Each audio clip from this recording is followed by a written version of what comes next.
नमस्ते साथियों। हम लोग बात कर रहे हैं जैन धर्म की शिक्षाओं के बारे में और अब हम बात करेंगे त्रिरत्नों के बारे में। कर्म बंधन से मुक्त होने के लिए जैन धर्म त्रिरत्नों के अनुशीलन और उनके अभ्यास की शिक्षा देता है। ये त्रिरत्न है सम्यक दर्शन, सम्यक ज्ञान और सम्यक चरित्र। इन त्रिरत्नों को जैन धर्म में मोक्ष प्राप्ति का मार्ग कहा गया है। यह कहा गया है कि सम्यक दर्शन ज्ञान चरित्राणि मोक्ष मार्ग। अब ये त्रिरत्न कौन से हैं, इन पर थोड़ी सी हम चर्चा करेंगे। पहला त्रिरत्न है सम्यक दर्शन। तो सम्यक दर्शन से अर्थ है यथार्थ ज्ञान के प्रति श्रद्धा होना, यानी दूसरे शब्दों में कहें तो जैन दर्शन के 7 तत्वों में विश्वास रखना। और वो 7 तत्व कौन से हैं? हमने बात की थी कि जैन धर्म के अनुसार मनुष्य को बंधन में डालने वाले 8 प्रकार के कर्म होते हैं। ज्ञान अवर्णीय कर्म, यानी वे कर्म जो ज्ञान को ढक देते हैं। दर्शन अवर्णीय कर्म, यानी वे कर्म जो सही दृष्टि को बाधित कर देते हैं। मोहनीय कर्म, यानी वे कर्म जो मोह एवं भ्रम में डाल देते हैं। वेदनीय कर्म, अर्थात वे कर्म जो तीव्र सुख दुख का कारण बनते हैं। नाम कर्म, अर्थात वे कर्म जो मनुष्य की शारीरिक पुष्टि करते हैं। गोत्र कर्म, यानी वे कर्म जो मनुष्य के किसी परिवार विशेष में जन्म का कारण बनते हैं। आयुष्य कर्म, यानी वे कर्म जो मनुष्य की आयु निर्धारित करते हैं। और अंतराय कर्म, यानी वे कर्म जो सत्कार्यों में विघ्न या बाधा डालते हैं। तो जैन दर्शन का यह मानना है कि सम्यक दर्शन का मतलब है ज्ञान के प्रति श्रद्धा, यानी जो जैन दर्शन में तत्व बताए गए हैं उनमें विश्वास रखना। दूसरा त्रिरत्न है सम्यक ज्ञान। सम्यक ज्ञान का अर्थ है सत्य का दोष रहित एवं असंदिग्ध ज्ञान, अर्थात जीव और अजीव के वास्तविक स्वरूप का पूर्ण ज्ञान होना, यह सम्यक ज्ञान है। तीसरा त्रिरत्न है सम्यक चरित्र, अर्थात सम्यक चरित्र का अर्थ नैतिक आचरण से है। इसके अंतर्गत 5 महाव्रतों के पालन की शिक्षा है। अब ये 5 महाव्रत कौन से हैं, इनको भी जरा हम लोग समझें। जैन दर्शन में पंच महाव्रत की बहुत ही महिमा है और ये 5 महाव्रत हैं।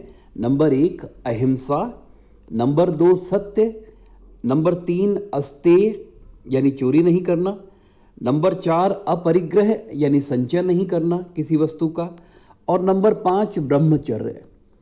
यहां महत्वपूर्ण बात यह है कि महावीर स्वामी से पहले ये 4 महाव्रत अस्तित्व में आ चुके थे और महावीर स्वामी ने इनमें 5वां महाव्रत यानी ब्रह्मचर्य को भी जोड़ा। अहिंसा यानी सभी जीवों के प्रति मन, वचन तथा कर्म से संयमपूर्ण व्यवहार, यह अहिंसा है।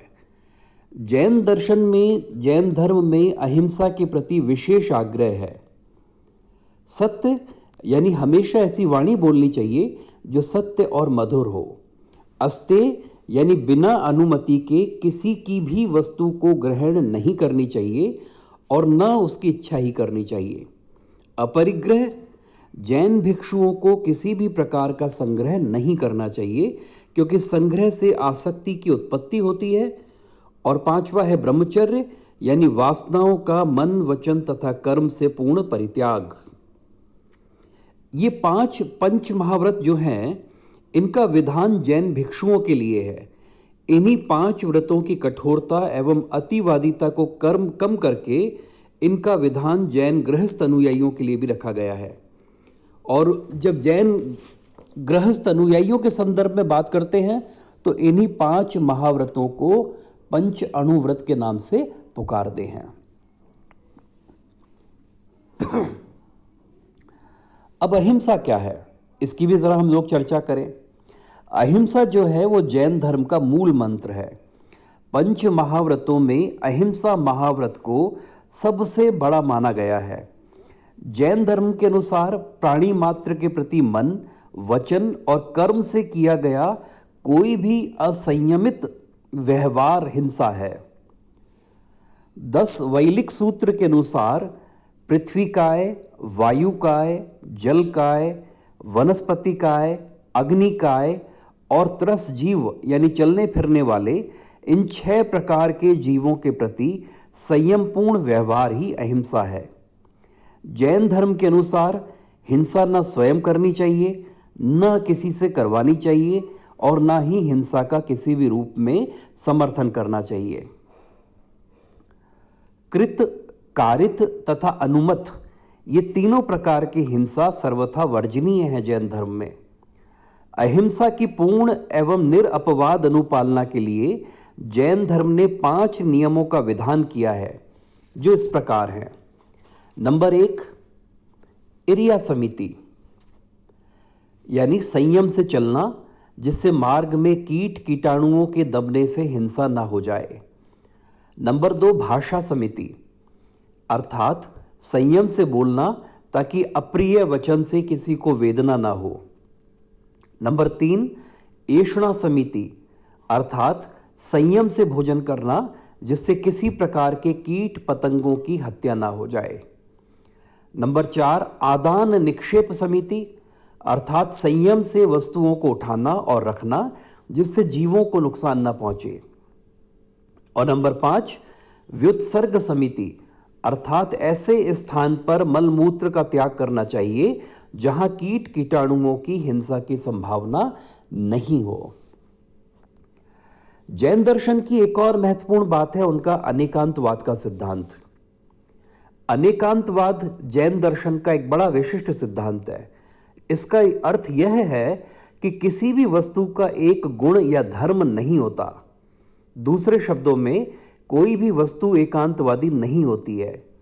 प्रत्येक वस्तु के अनेक या अनंत धर्म होते हैं और यह कहा गया है कि अनंत धर्मम एकम वस्तुम, इसलिए तत्व यानी सत्य भी अनेकांत मूलक या अनंत धर्मात्मक होता है। लोक में अनेक वस्तुएं हैं और इनमें से प्रत्येक वस्तु के अनेक धर्म हैं। जैन दर्शन के इस तत्व मीमांसीय सिद्धांत का नाम अनेकांतवाद है। इस अनेकांतवाद के सिद्धांत पर ही जैन दर्शन के स्यादवाद का सिद्धांत आधारित है। क्योंकि प्रत्येक वस्तु के अनंत धर्म होते हैं, इसलिए किसी भी एक कथन में उस वस्तु के आंशिक या सापेक्षिक सत्य की ही अभिव्यक्ति हो सकती है। यही स्यादवाद है। संक्षेप में हम बात करें तो जैन दर्शन में कहानी सुनाई जाती है अपने शिष्यों को। एक ऐसी बस्ती थी जहां पर केवल अंधे लोग ही रहते थे। उस बस्ती में एक दिन एक हाथी आया और किसी व्यक्ति ने, जिसकी आंखें थी, उसने उन अंधे व्यक्तियों को बुलाकर एक एक करके उनको बुलाया और हाथी को डिस्क्राइब करने के लिए, हाथी का वर्णन करने के लिए उनसे कहा। तो वो जो नेत्रहीन व्यक्ति थे, एक व्यक्ति आया और उसने हाथी की सूंड को पकड़ा। तो उससे पूछा गया कि हाथी कैसा है। तो उस व्यक्ति ने बताया कि हाथी जो है एक पिलर की तरह, एक खंबे की तरह है। दूसरे व्यक्ति को बुलाया गया, उससे पूछा हाथी कैसा है, कैसा होता है हाथी। तो दूसरे व्यक्ति ने हाथी की पूंछ को पकड़ा और उसने जवाब दिया कि हाथी जो है वो एक रस्सी की तरह होता है। तीसरे व्यक्ति को बुलाया गया, उससे पूछा गया हाथी को स्पर्श करके बताओ हाथी कैसा होता है। और उस व्यक्ति ने हाथी के कान को स्पर्श किया और यह जवाब दिया कि हाथी जो है वो एक सूप की तरह, जिससे हम लोग अनाज को छानते हैं, उसकी तरह होता है। फिर एक और व्यक्ति को बुलाया गया, उसने हाथी के पेट को स्पर्श किया और उससे पूछा गया हाथी कैसा होता है, तुम डिस्क्राइब करो। तो उस व्यक्ति ने कहा कि हाथी एक दीवार की तरह होता है।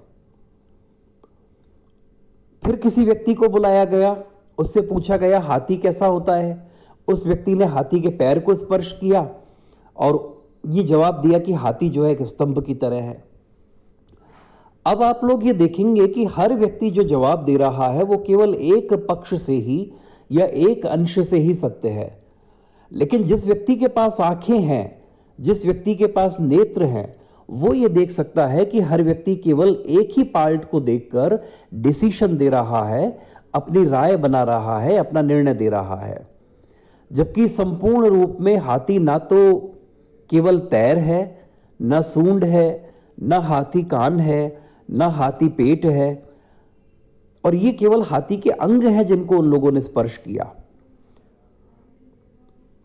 और इसी कहानी से ही जैन दर्शन का स्यादवाद या सप्तभंगी नय अस्तित्व में आता है। जैन दार्शनिकों की यह मान्यता है कि किसी वस्तु अथवा सत्य का स्वरूप इतना जटिल और सापेक्ष है कि उसके बारे में अलग अलग दृष्टिकोणों से प्रस्तुत मान्यताएं आंशिक सत्य ही हो सकती हैं, पूर्ण रूप से सत्य नहीं हो सकती। जैन दर्शन का स्यादवाद या सप्तभंगी नय ज्ञान की इसी सापेक्षता का सिद्धांत है। स्यादवाद के अनुसार किसी वस्तु अथवा सत्य के बारे में 7 प्रकार के कथन हो सकते हैं। पहला, स्यात् अस्ति, अर्थात सापेक्षिक दृष्टि से देखें तो वस्तु का अस्तित्व है। दूसरा, स्यात् नास्ति, अर्थात सापेक्षिक दृष्टि से देखें तो वस्तु नहीं है। तीसरा, स्यात् अस्ति च नास्ति, अर्थात सापेक्षिक दृष्टि से वस्तु है भी और नहीं भी है।